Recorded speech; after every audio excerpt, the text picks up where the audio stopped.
All right, go ahead, Kris. All right. So hi, everybody. Thanks for coming tonight. My name is Kris Bowers, and I am the Disability and Support Services Manager at Southwest Tech.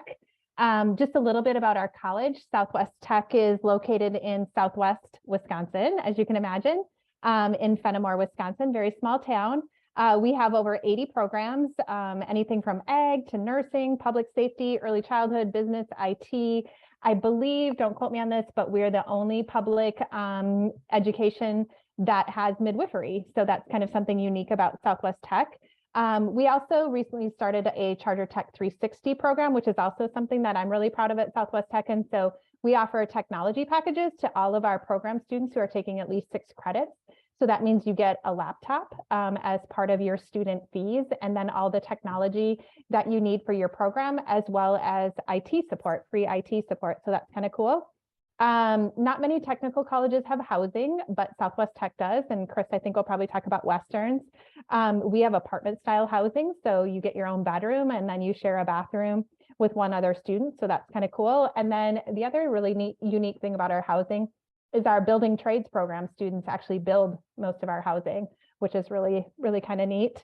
We have really active student life. We have a golf team, a men's and women's golf team, an esports team, and a men and women's trap shooting team.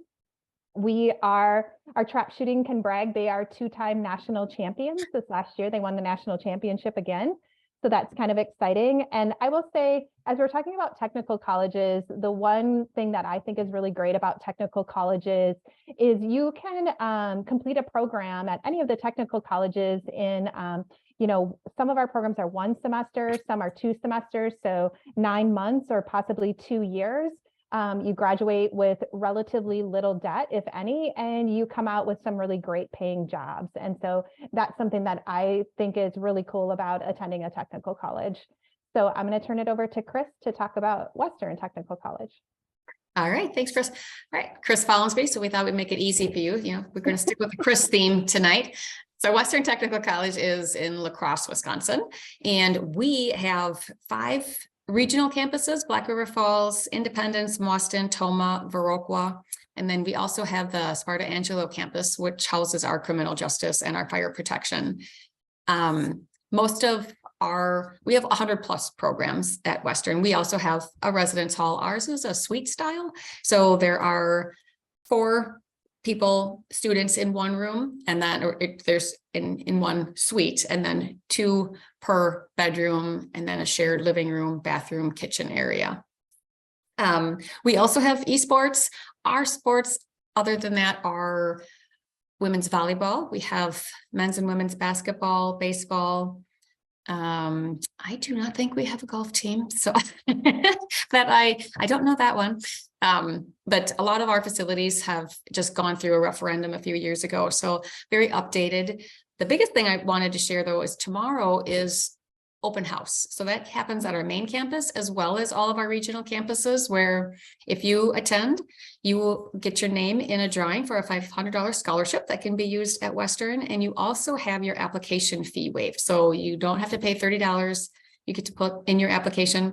And even if you don't want to come, it's a really good deal for even thinking about coming to Western. I would go to one of the regionals or come to the La Crosse campus and get that taken care of. You can talk with instructors, take a tour of the buildings. It's kind of a nice way to check out Western and not have any obligations. So, all right, we will get started.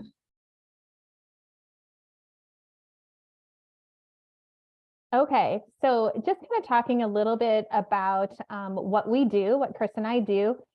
So we work with anyone who has a documented disability, and a documented disability under ADA is any physical or mental impairment that substantially limits one or more life activity.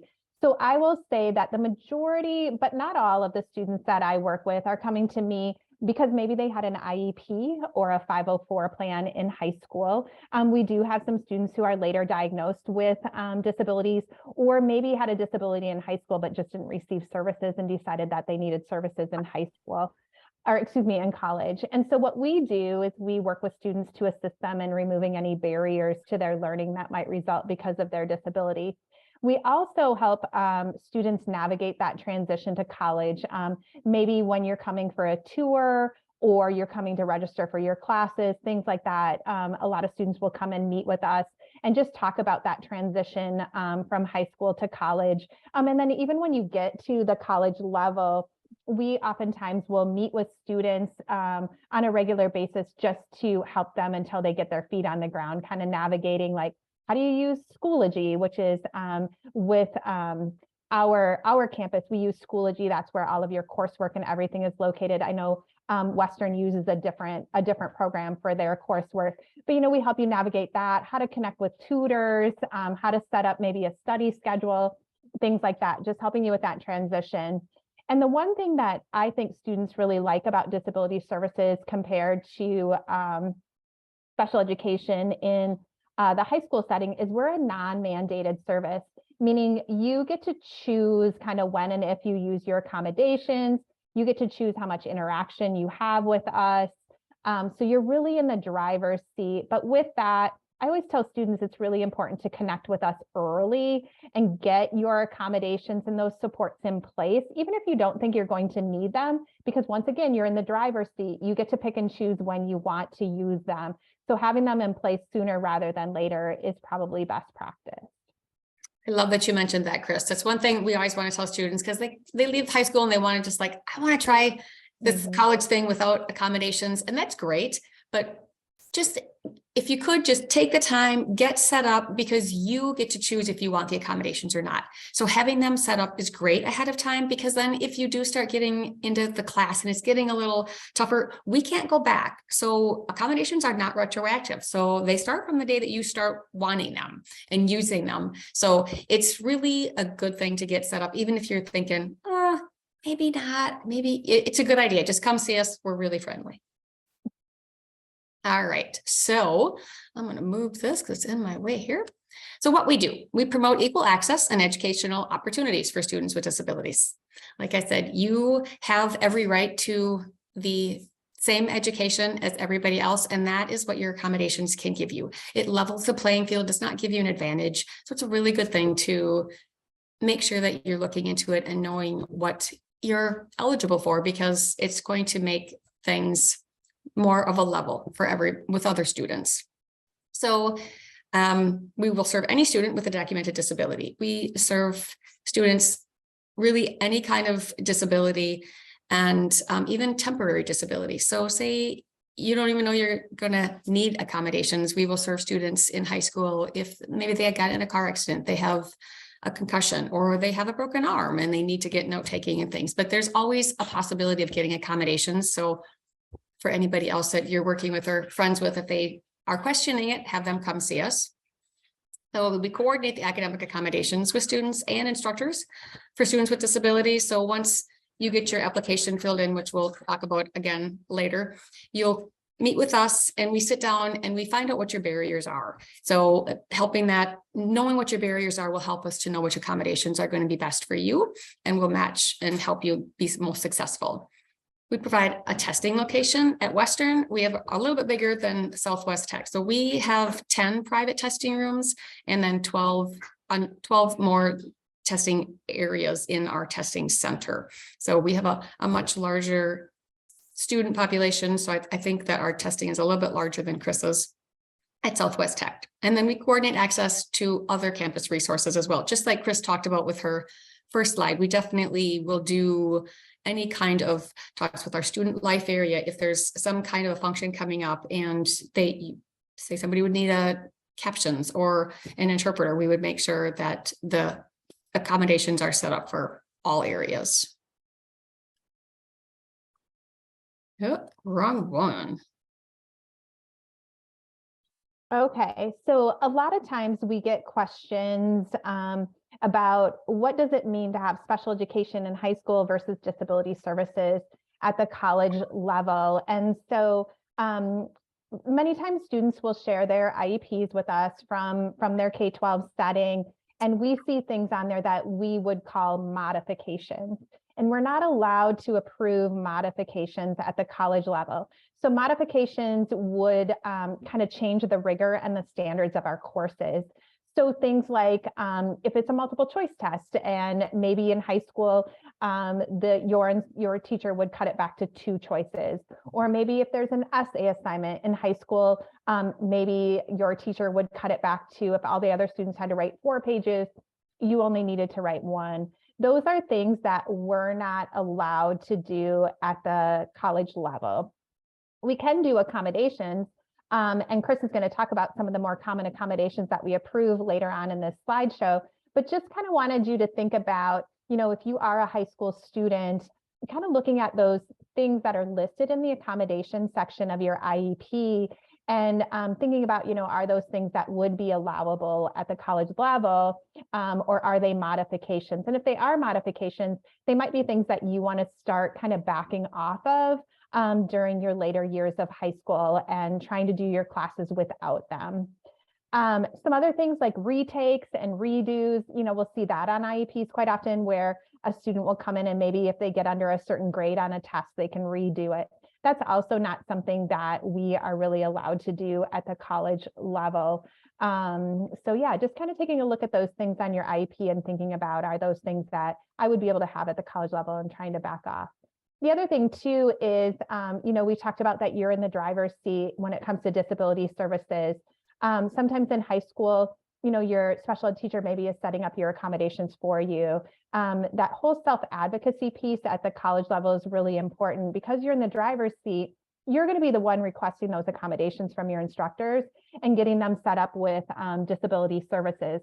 Now, we can help you with that as you transition to college, but most of our students, I would say, later in their first semester and definitely into their second semester, are taking care of a lot of that themselves with that self-advocacy piece. We never share your disability with your instructors. We're not allowed to do that. If that's something that you would like to do, share that with your instructors, you're more than welcome to. So that's kind of part of the self-advocacy piece as well. But some of that communication between you and your instructors is something that's kind of important to be practicing when you're in the high school level. Caseloads, we also talk to our students a lot. I was a high school special education teacher for many, many years. I had about 20 students on my caseload. Because Southwest Tech is a smaller school, I usually average about 100 students on my caseload at Southwest Tech. Kris, I know you have a much larger caseload. Yours is usually what, 300-400? Yep, last year we had 425. Yeah, so as you can imagine, we're not able to stay as on top of how you're doing in school as your special education teacher would be. And so, we're not going to know when you have a test coming up, and we may not know if you're failing a class. It's going to be your responsibility to let us know when you have a test coming up, or to reach out to us if you need any assistance, because maybe you're not doing as well as you think you should be and you need some extra assistance. Parent involvement is another big difference. Students usually love this. Because of something called FERPA, we cannot contact your parents without your permission. So there is a release form that you can sign for us to be able to talk to your parents.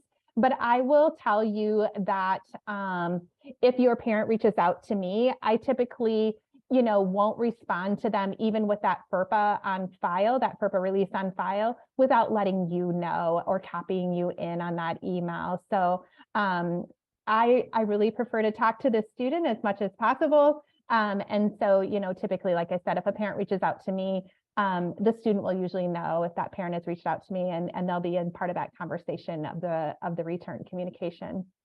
Teaching assistants, some students coming to us from the high school have teaching assistants in some of their classes to help them. We don't have teaching assistants. It's just not something that happens at the college level. So that might be another accommodation that you have in high school that you kind of want to slowly back off on and take some of that responsibility and kind of track your assignments and things like that yourself. And then a lot of times too, I'll have students or parents ask about a resource room, a room that you can go to, a special education study hall of sorts. And we don't have that at the college level either, but we do have tutoring services at the college level. At Southwest Tech, we have tutors, full-time tutors that are available to any student, whether you're registered with disability services or not, and you would have access to them. And if that's something that we can help you set up, Our tutors will meet regularly with you or on an as-needed basis, whichever you prefer. That's something that we're happy to help you set up. And I'm assuming, Kris, do you want to talk a little bit about tutoring services at Western? Yeah, so we have something that's called PALS. So it's kind of a tiered support system. And what we do is we make the referral, and then you will meet with somebody in the tutoring area, and they'll kind of decide, like, after talking with you, what kind of level of support you need. And it could be just something like you just want to come in and you want to get some study skills or some organization, and they can help you go through that. But then there's more in depth, depending on, like they could meet with you 1, 2, 3 times a week. So it could be where you have something a little bit more like you would have in a resource room, but not quite as involved as that. But you can meet with them, and they'll do that over Zoom. They'll do it face to face. So that's one thing that COVID did bring. It helped definitely be able to do a lot more outreach instead of having to come into the campus.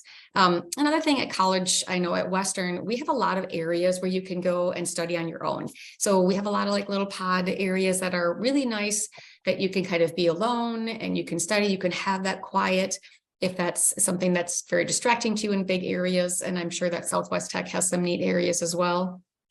And then one other thing I just wanted to talk about real quick with the self-advocacy piece is that Western, we have a system that we use, it's called AIM, and you would have your own login and everything. And that's where you would go, you'll find every semester, you will choose which classes you want to have the accommodations that we have talked about in. So say you get testing and note taking, but in one class, I don't want a note taker, so you don't check that one for that class. So you are in control. We don't require you to go up to the instructor. We do just have you go in every semester. You check the accommodations you want and which classes you want, and then you okay those, and then they get sent to your instructor. So it's a little less scary, but it's definitely more self-advocacy that you need to make sure that you're taking care of that every semester. Okay, so as far as common accommodations, the biggest one that we provide, probably 90% of our students, are testing accommodations. So I already mentioned that we have private rooms and we have a testing center. So that will all kind of be dependent on your disability and which room you would need mostly. So it's distraction reduced in both of them. And then you'll get extended time depending on your disability. But I'd say 99.9% of our students get time and a half. And I'm not sure if it's any different for Kris. She could speak to that.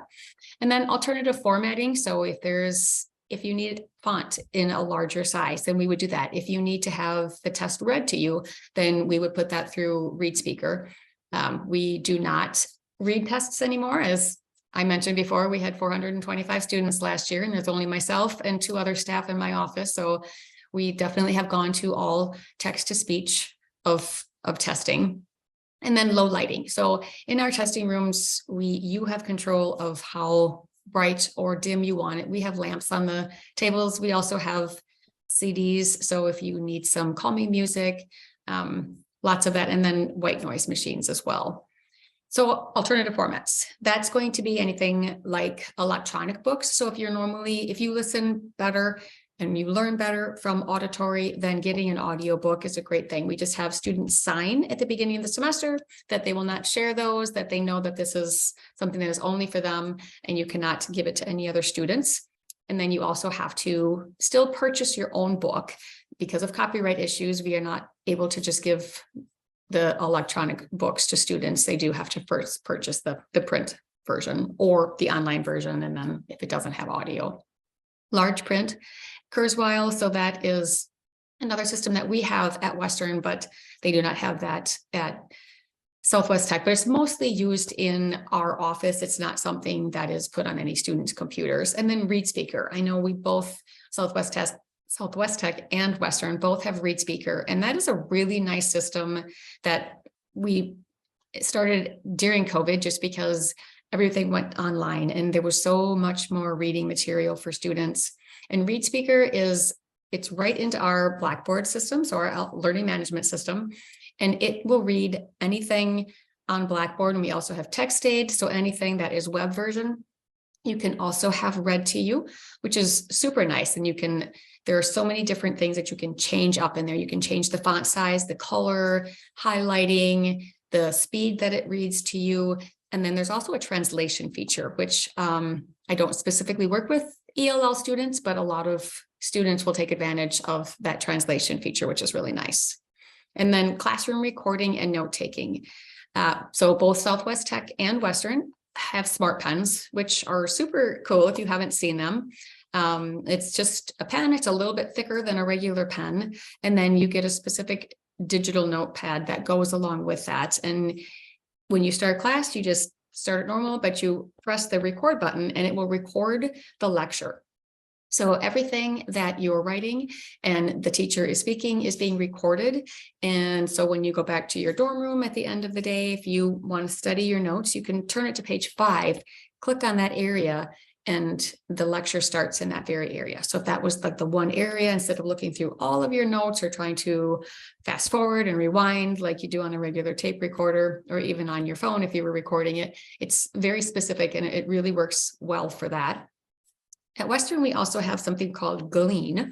So that is a note-taking software that is on the computer. You can upload your PowerPoints to that, and it will sync that as well as the lecture. So that's a really nice system as well. You kind of get your choice of that. And then we also have note takers at Western. So we will pay our note takers to take notes for students who are just not really great at focusing and paying attention, or not really good at note taking, say they have the broken arm, or deaf and hard of hearing. It's very hard for them to watch an interpreter or watch captioning and take notes at the same time. So those are the main accommodations that we offer. Kris, was there anything you wanted to add? I don't think so. No, that pretty much hit them all. Okay, great. So I already talked a little bit about accommodations that aren't allowed at the college level, and here's just a few more. As Kris mentioned, most of our students, when we approve for extended test taking time, we approve for what's called time and a half. So if everyone in your class gets an hour to take their test, you would get an hour and a half. Very rarely we might have somebody with double time. I don't think in my time working at Southwest Tech I've ever approved anyone for double time, and definitely not unlimited test taking time unless that's something that everyone else in your class gets. That wouldn't be something that would be approved. Extended time to complete assignments is on a very rare occasion. I do have some students, and Kris and I talked about this earlier, she has some as well, that have some episodic health conditions. So there are things that are unpredictable, where maybe they cause flare-ups and the student's unable to complete assignments during that flare-up. And maybe it's like once a month they have a flare-up or something like that. Then in that case, they might get extended time on assignments. Typically, when I approve extended time on assignments, though, it's not unlimited time. It might be a day or 2 days to get that done. Because if you have just extended time on everything and you can get it done when you get it done, we find that it just really piles up and it becomes very overwhelming. So yeah, if a student gets that extended time, it's very rare. It's usually for an episodic health condition, and it's usually for a very limited amount of time. Yeah, another common one that we see with students, that they could use all their notes and other resources during testing when they were in high school. And this is also something that doesn't get approved at the college level. It's sometimes students who maybe have traumatic brain injuries or something like that, that have some memory difficulties with memory, might get approved for something like a note card, but it would never be like unlimited use of resources. Now, there are some classes, we do have math classes at our college that allow use of notes. They're guided notes in their classes. And so, you know, if all the other students can use their notes, you can use your notes too, even if you're testing in our testing center. We talked about the permission to retake tests already. We kind of talked about the modified exams and assignments already. And then that last one, the excused absences because of a disability. Once again, a very rare occasion that would be approved. And it kind of comes back to those episodic health conditions again. You know, I can think of students that maybe really struggled with severe migraines. And so there might be an attendance accommodation because of that. But a lot of that goes back to, you know, what program you're in and what classes you're taking as well. You know, a good example would be our nursing students who are doing clinicals. Those clinicals are very scripted by this board that you have to complete so many hours and whatnot. And so, you know, sometimes that excused absences because of a health condition can even be difficult with that program, just because of all of the different requirements of the program. So, some of these are going to be dependent on what program you're taking and what classes you're in, because once again, we can't do anything that will fundamentally alter your courses and the rigor and standards of the courses. That's a really good point, Kris. We have, so with ours, what we do is when we meet with our students to talk about this, it's not a decision that anybody in my office makes very easily, but when we do think that it might possibly be an accommodation, what we do is we actually send a form to the instructors that are in the courses, because there are some classes, like Kris said, that if they're lab settings and they're piling up, to miss is really, really challenging. But we have the instructors actually choose how many misses how many excused absences they could have, what kind of extension they get. And this is not going to be like, okay, yep, I've got extended time, so now I can have it on everything. It is only when you have that disability related reason. So it's really important to know that's to distinguish that difference. All right, so the accommodation request process. So I think everybody's going to have access to this later, but we could click on the link, but that's not necessary. So both of the links here will take you to, the top one is Southwest's accommodation request form, and then the bottom one is Western's, and they're both electronic. You fill them out. It's mainly, you just kind of talk about first you put in your demographic area or information. And then what's your disability? That's on Western. So you choose your primary disability and then what kind of accommodations you're requesting. I think Kris's is a little bit different. At Southwest Tech. The same. Okay, perfect. So you'll just put documentation of your disability. So with ours, once you finish requesting or putting everything in, you'll hit submit, and then another page pops up and it asks you to upload your documentation. Kris will talk about documentation next. But so you'll know what that is in a second. And then after that, what happens at Western is that generates our office to then send you an email, and that email will include a calendar link. So you will schedule, depending on the program, you'll either be meeting with myself. I'm mainly nursing high school students that are transitioning in to our Start College Now or taking classes while they're still in high school. And then so anything nursing related, CNA, all of those courses. And then there's a Christopher Koppus in our office who does a lot of the other. So it would be a calendar link to one of ours. And then next we'll talk about documentation. And our accommodation request form is very similar to Kris's. You can upload the documentation right to the accommodation request form. And then I'm kind of I have an assistant who helps me with the implementation of the accommodations, but I'm kind of a one-person office. And so you get to meet with me when it's time to go through and talk about your accommodation request. So documentation kind of varies from college to college, but for the most part, it requires the same things.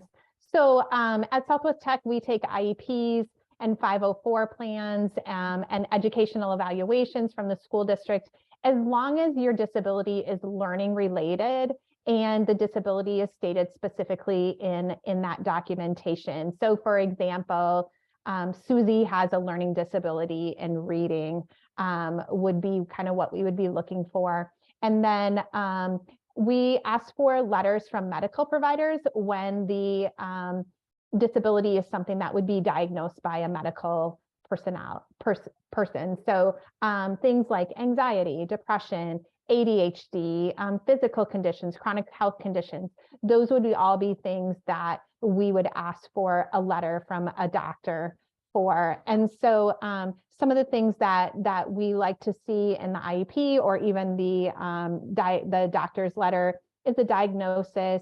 What are those functional limitations? How does that disability impact your learning? Sometimes doctors or medical providers will put in some recommendations of what they think accommodations would be good for a student. I will tell you, sometimes we get those accommodations in letters from medical providers that we really can't do at the college level. So one thing to note is just because a medical provider writes it in a letter doesn't necessarily mean you're going to be able to have that accommodation at the college level, because sometimes it's just not allowable at the college level. And then we always, with the letter from the doctor, we ask that it be signed and on letterhead from that medical provider. So anything else with that, Kris? Yeah, I was just going to add, so we have if students aren't sure, if they don't have an IEP or a 504 plan and they're not quite sure what they're supposed to get from their provider, we have a disability verification form that we can email to you, and you can take that to your provider and fill that out. And that's all, that would be all the information that we would need. Nice. Yeah, and we just have a documentation requirements that students, and it outlines what the doctor needs to put on the letter, and they usually just take that and hand it to the medical provider, and it just outlines exactly what needs to be in the letter. Perfect. All right. So what can you do to prepare? So understand what's in your IEP and your 504 plan. It is wonderful if you leave high school knowing what your disability is, how it impacts you, and your strengths and your weaknesses. You know, what kind of accommodations did you have in high school? I love when I could sit down with a student coming in and say, you know, what is your challenges? What kind of things do you feel are a little bit of a barrier, but what has helped you? What is the best thing that you had in high school that you would really like to carry on into college? And hopefully that's something, you know, that you know and that you're confident in, and we can have that conversation. Make sure you keep your disability documentation. If you learn one thing today, it's that make sure that your high school, when you leave, you take your IEP plan, your 504, whatever documentation you can get from high school, and you keep that in a safe place. Never get rid of it, because you never know when you're going to need it. So that's probably the biggest thing I'd like you to take away. And then Kris talked about this already, reducing or eliminating accommodations that won't be approved in college. So if you know you're not going to get unlimited time when you're a junior, start taking away and saying, okay, how would I do with time and a half on this? Or stop using those notes, because not everybody's going to get notes in college. And it's just a really nice way to slowly get used to the accommodations that you're going to have in college. And if you ever have questions, myself or Kris would be happy to meet with anybody to say, give you a quick, just if we really look at your IEP quickly and you have a conversation with us, we can probably pretty quickly tell you what kind of accommodations you would get. So if you have a question, feel free to call either one of us or email us. Develop and practice your self-management skills. So like those things that I talked about that they can help you with in the tutoring center. Organization, making sure you're keeping track of those assignments, you're attending class, you're meeting deadlines. The schedule at high school and college is very different. So a lot of times you'll go straight and you have classes constantly, but in college, like maybe you'll have, if you're in our applied our liberal arts or our liberal science, you will have classes like maybe one on a Monday and two on a Tuesday. And so it's going to be like, wow, I have a lot of free time. But remember that the time you have in the seat is very different, but that means that you're going to have more outside time. So know that just because your schedule is really light, you're going to have a lot more. They're expecting you to then take that home and make sure you're using the extra time that you would normally have had in high school and taking that and making sure you're studying. And then practice self-advocacy. Kris has talked about this already. Know your IEPs, be comfortable talking with faculty, and know that they're just like everybody else and they want you to be successful as much as you want to be successful. So don't ever be afraid to talk to faculty. Our faculty at Western, they love when students have that communication. They would never want you to feel like too scared to talk with them, because that's why they're there. And just remember, they're just human like everybody else. Kris, you want to add anything? Yeah, the one thing that I always tell students too is if math is hard for you or writing is hard for you, take that class your senior year. I have so many students that come to me and, you know, as we're talking, they'll say, oh, math is really hard for me. And I'll say, okay, well, what did you take for math your senior year? Well, I didn't take math because math is hard for me. And so most of our programs require a math class and a writing class.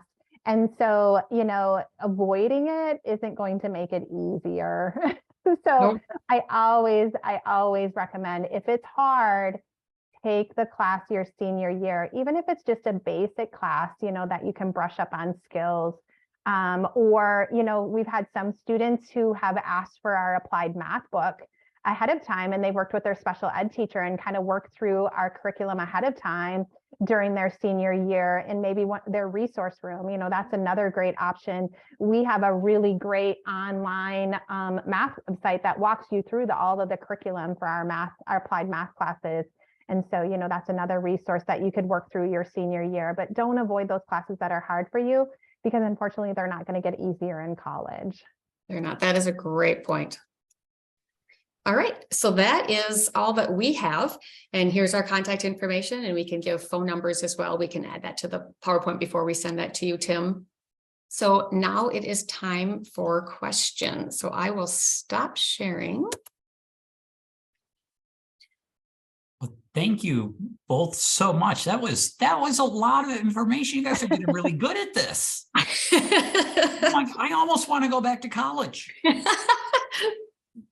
Not quite yet, but that was I really appreciated the differentiation between high school and college and the focus on what you can do to prepare, because we're always encouraging students to look ahead and to build those skills, gain that knowledge, work on those attitudes before you become an adult. And this fits perfectly right into that. So thank you both so much.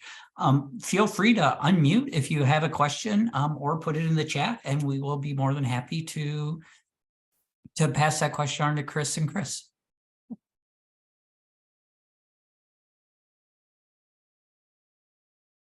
Hello, my name is McKinney Triplett. I'm speaking on the behalf of my son, who he's not present right now. He's actually at work, but he is a junior currently, and I'm actually navigating the option for him to, attend at least a 2-year college. But I will say, we've had many conversations about it, because right now he's at the point where he has no idea what he wants to do after high school, and I'm telling him, time is ticking, so let's come up with a plan sooner than later. So his discouragement about attending a college after school, he's never been I'm gonna say, first of all, he does not have an IEP, and it's a really weird long story, so I won't share that right now, but he probably, I'm sure, more than likely needs one. He has a really hard time focusing, and he needs more one-on-one attention to kind of help him, with the steps of, catching on to certain things, especially math and science. So my concern is that, if there's no special accommodations for him, if he does attend college, like what if he, he tries to wean himself off of, the special accommodations now, but it just doesn't click for him once he's there, and then he fails the classes. How does that kind of go? So I'll just mention real quick. So he is getting accommodations in high school, but does not have an IEP or any kind of documentation, anything? Correct. Okay. Well, I mean, that could be a conversation that we would have. So you think he has some kind of a disability, but just that high school hasn't? Oh, he's been diagnosed. He has diagnosis, and he has support. He's actually involved in a lot of programs, the wraparound reach. So he has a lot of support, but like I say, it's a really weird and long story about, we actually applied for him to be reviewed for an IEP, and we went through the whole process, but they actually denied him the IEP. And the reason, in short form, of why he was denied is because when the spectators came into his classroom to kind of observe him, they said that they couldn't determine if he needed more support than his peers, because his peers were like really like his peers seemed close in comparison to him.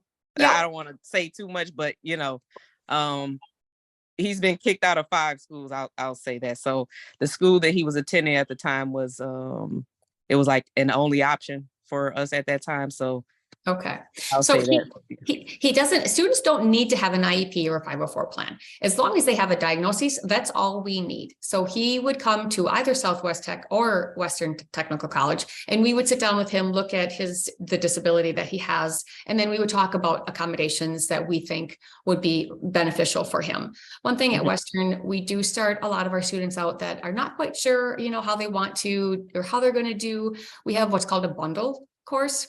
So it's 12 credits. So they're still financial aid eligible because you have to have 12 credits to be full-time financial aid. You could do 6 credits and that would be part-time. But so it's 12 credits and it's your English and then a support course. So it's intro to college writing. And then we have psychology with a reading support course. So the teacher is actually has the support person embedded right in her class. And so you'd say you'd go to psychology for 2 hours, and then the hour after that is going to be the support class. So that teacher is there for support. So it's a really, really good way for students to try out the technical college without just being thrown in. So they really do have a lot of support in that course. And that is always the way I want students to go if they're just not quite sure if they're going to be successful or if they want to do it. Okay, gotcha. Appreciate that. That's really cool. Yeah. I'm impressed. And I would say too, have him come tour and look at the various programs. I feel your pain. I have a senior and boy who has no idea what he wants to do, and we've been through the same exact thing. And we looked at we just came in. He spent some time at Southwest Tech and looked at some of the different programs. He's ultimately decided not to do a technical college, but I would really encourage your son to just come and tour and spend some time and check out some different programs to see if there's anything that's of interest to him. Yeah, I agree. Yeah, I definitely will speak with him about that. I think that is a great first step, because that's the thing too. I think once he comes into an environment, if he sees that it's welcoming and he feels that it can be a good fit for him, then that will encourage him. My only concern though is once if he does decide to go that route and he gets in and there's limited accommodations as far as his learning abilities, and then he, like I say, he doesn't pass some classes. So if he does get, I'm saying this to say, if he's eligible for financial aid, he gets that, and then he fails classes, doesn't that jeopardize his financial aid if he's not passing classes? Yeah, it can. You can go on financial I'm just aid. trying to be proactive. I'm thinking ahead. Yeah. Right. So it's not automatic. I mean, so he would be put on like a probation. So there's different steps. So it's first is probation and then it would be suspension. But there's also, we can have conversations. They would have to meet with an advisor and then they could develop an academic plan if he was getting in trouble in classes. And then he would have to follow that plan and then it could still be reinstated. He may have to sit out for a semester. There's so many variables. It's hard to talk about, but I would just say, I think one of the biggest things too is getting into the program that they want to get into, because it makes a world of difference. Students that come in, I kind of always feel like I love our Associate of Applied Science and Learning of Arts, because you can take all of your gen eds and then you can transfer to a 4-year college and you can start, at a much higher level and have paid much less of a fee. But I think our hands-on trades, if your son is into those at all, it's amazing the difference how students do when they come in and they are excited about what they're doing. They're not taking the history, the psychologies, the English. They're doing stuff, they're hands-on. I've seen just a huge difference. And our 2+2s don't ever always check out the 2+2s. My son did finance at Western for 2 years and is now just finishing up his senior year at Viterbo with a finance degree. Saved us a lot of money, which was really, really nice. So, but check out the programs. And then I appreciate that. I was just going to quickly add to that. You said your son was a junior. Is that correct? I'm sorry, I'm slow moving. Yes, he's a junior right now. That's So there are programs too that service agencies in the area between like Vernon County and Crawford County.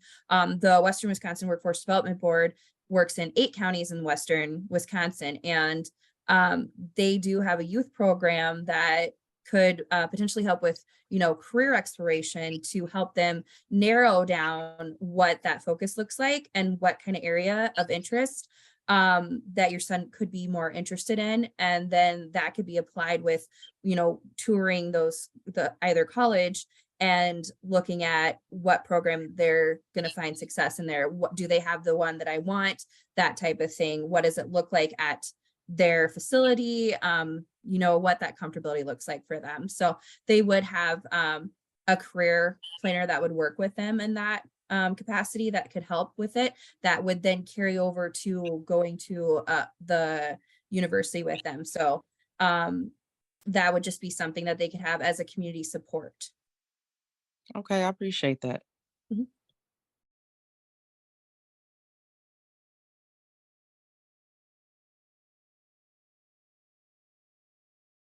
Any other questions or comments?